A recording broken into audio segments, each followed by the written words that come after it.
કહેવાનો મારો અર્થ કે જે સત્ય છે ને એને છુપાવ્યું છે કઈ.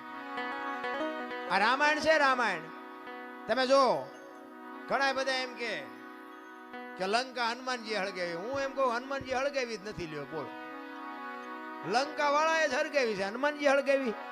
દિવાળી કોને મૂકી હતી? તા ઓલો બચવા હાટું માણા ભાગા ભાગ આપણને કોઈ હળગાવે ભાગા ભાગ ન કર્યું.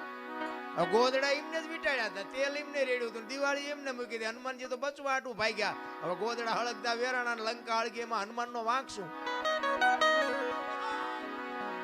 હનુમાનજી લંકા હળગાવી, હનુમાનજી હળગાવી જ નથી. અને આખી દુનિયાને ખબર છે પાકું કોઈ કરતું જ નથી. બીજી વાત તમને કરું કે સીતાજી જનક મહારાજની દીકરી મિથિલા નરેશ હવે શિવ ધનુષ નું ઘોડો ઘોડો કરીને ફરતા હતા.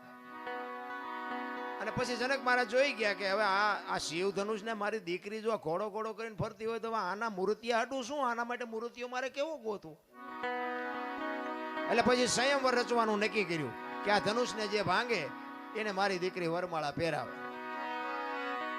હવે ઈ સંયમવર રચ્યો ને એમાં કે રાવણ હતો એવું કહે છે. હાચું ખોટું મારો રામ જાણે હો. ઈ રાવણ થી કે ચોખા જેટલું ધનુષ હેલ્યું નહોતું. હવે એનેથી ચોખા જેટલું ધનુષ નું હેલ્યું તો વનમાંથી સીતાજીને આખે આખા ઉપાડી ગયો. આનું શું કારણ? આખે આખા સીતાજી ઉપડે. સીતાજી ઘોડો ઘોડો કરીને ફરતા હતા. ઈવડું ધનુષ રાવણ હલાવી ન હોય. અને વનમાંથી જેથી લક્ષ્મણ રેખા ઓળંગી ગયા અને સીતાજી આખે આખા ઉપાડી ગયો. આપણને માયનામાં આવે. પણ આમાં એક વાત પડી છે. ભોળાનાથ અને પાર્વતી બે જયારે હિમાલય ઉપર હતા ને ત્યારે પાર્વતી માં વિષ્ણુ ભગવાનને અહીંયા બેહવા માટે ગયા અને વિષ્ણુ ભગવાને મકાન બનાવ્યું હતું.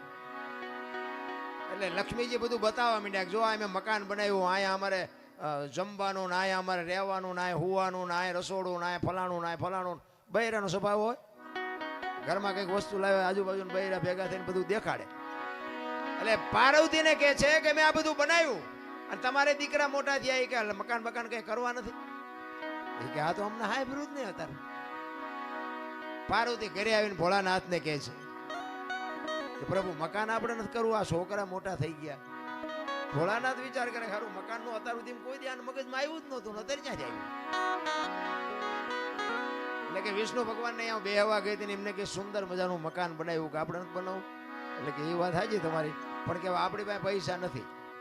હું તમને ભભૂતિ આપું, ભભૂતિ લઈને જાઓ વિષ્ણુ ભગવાન ભાઈ એના બરોબર હોનું લઈ આવ્યો અને હોનું વેચીને આપણે મકાન કરીએ. કારણ કે આપણી પાસે પૈસા છે નહીં. ભોળાનાથ ને ખીસું જ નહોતું, પૈસા ક્યાંથી હોય?